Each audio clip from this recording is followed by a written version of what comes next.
मुंबईत पावसाळा आला की क्रिकेटची खरी कसोटी सुरू होते आणि या पावसाळ्यात खेळल्या जाणाऱ्या कांगा लीगमध्ये मैदानांवरून घसरणारा चेंडू, धावांची धामधूम आणि खेळाडूंचा रेनी सामना हे सगळं पाहायला मिळतं। 1948 पासून सुरू झालेली ही लीग डॉक्टर HD कांगा यांच्या नावावरून पडली आणि मुंबई क्रिकेटसाठी खऱ्या अर्थाने पावसाळी रणभूमी ठरली। प्रत्येक शॉट, प्रत्येक धावा आणि प्रत्येक विकेट इथे एका गोष्टीची साक्ष देतात आणि खऱ्या खेळाडूची खरी कसोटी लागते। कांगा लीग ही मुंबईत जुलै ते ऑक्टोबर या पावसाळ्यात खेळली जाणारी एक ऐतिहासिक स्पर्धा आहे।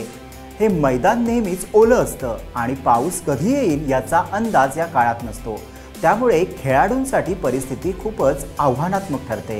ही लीग केवळ खेळ नाही तर खऱ्या अर्थानं मुंबईतील क्रिकेटची कसोटी आहे। प्रत्येक शॉट, प्रत्येक धावा आणि प्रत्येक विकेट ही साक्ष देते खेळाडूची खरी क्षमता कशी आहे याची। आणि फक्त असंच नाहीये, या स्पर्धेतून अनेक दिग्गज खेळाडू सुद्धा भारतीय क्रिकेटला मिळाले आहेत। कांगा लीगची 3 मुख्य वैशिष्ट्ये आहेत। पहिलं म्हणजे पावसाळी स्पर्धा।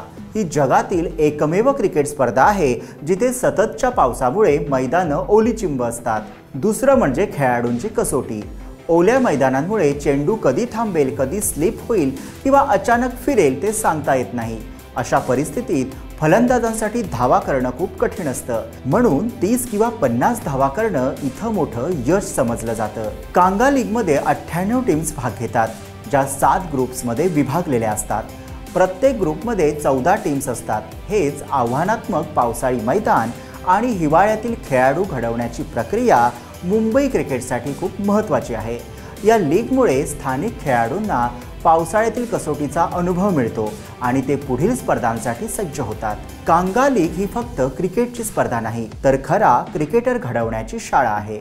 या लीगमधून अनेक दिग्गज खेळाडू भारतीय टीममध्ये पोहोचलेत। ओल्या मैदानावर खेळताना मिळणारा अनुभव, धावा काढताना येणारा संघर्ष आणि अनपेक्षित परिस्थिती हाताळण्याची कला ही सर्व काही भविष्यकालीन क्रिकेटसाठी अमूल्य ठरते।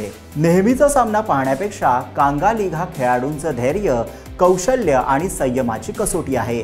या मैदानावर टिकून राहणं म्हणजे इतर कुठल्याही मैदानावर मोठ्या धावांचा आनंद घेण्यासारखा आहे।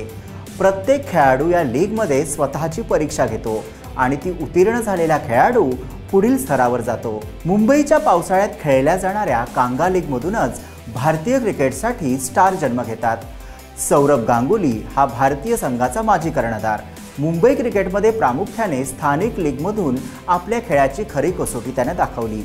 राहुल द्रविड, मिस्टर परफेक्ट म्हणून ओळखला जाणारा फलंदाज, कांगा लीगसह मुंबईच्या स्थानिक क्रिकेटमधून तो घडला। सचिन तेंडुलकर हा तरुण अवस्थेत मुंबईतील स्थानिक आणि कांगा लीगसारख्या स्पर्धांमध्ये खेळून क्रिकेटचा पाया त्याने मजबूत केला। रोहित शर्मा, ईशान किशन मुंबईच्या स्थानिक लीगच्या अनुभवामुळे पुढे राष्ट्रीय टीममध्ये पोहोचले। ही कांगा लीग खेळाडूंसाठी एक आव्हान आहे, पण त्याचबरोबर अनुभवाची, धैर्याची आणि कौशल्याची खरी कसोटी आहे। तर मित्रांनो, जर तुम्ही खऱ्या रेनी क्रिकेटचा रोमांच अनुभवू इच्छित असाल तर कांगा लीगचा अनुभव एकदा तरी घ्या। आणि हा व्हिडिओ आवडल्यास लाईक करा, कमेंट करा आणि सबस्क्राईब करायला विसरू नका।